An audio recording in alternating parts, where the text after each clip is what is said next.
النهي كأسلوب إنشائي. النهي هو طلب الكف عن الفعل على وجه الاستعلاء، وليس له إلا صيغة واحدة، وهي المضارع المنفي بلا. قال تعالى: وإذا قيل لهم لا تفسدوا في الأرض قالوا إنما نحن مصلحون. صيغة النهي لا تفسد هي لا ناهية، وتفسد الفعل المضارع لا تفسدوا.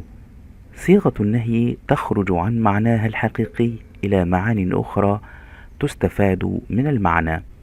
قد يكون الغرض الدعاء. قال تعالى: ربنا وآتنا ما وعدتنا على رسلك ولا تخزنا يوم القيامة.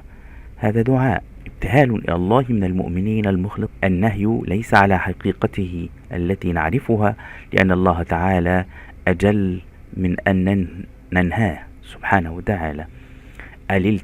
قال تعالى: يا ابن أم لا تأخذ بلحيتي ولا برأسي.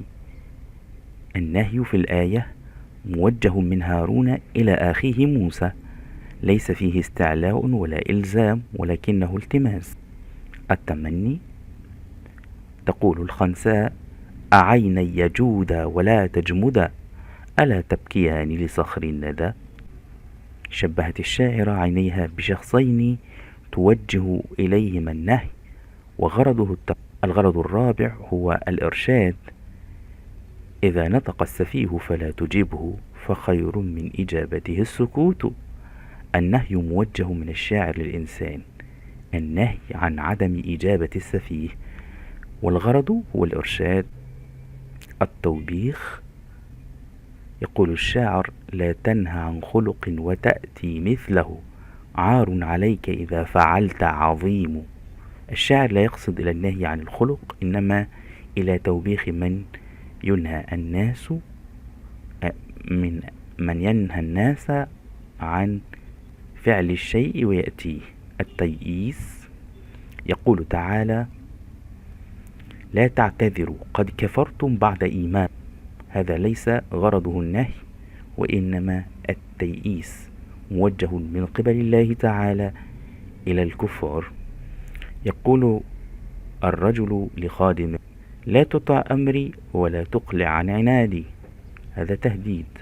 النهي موجه من الرجل لخادمه. النهي ليس غرضه النهي، وإنما التحقير.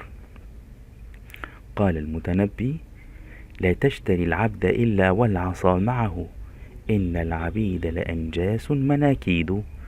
النهي موجه من الشاعر الإنسان، والنهي يدل على تحقير العبد وهوان أمره، فلا يتعامل الإنسان بالعصا إلا مع الحيوان، والغرض التحقير.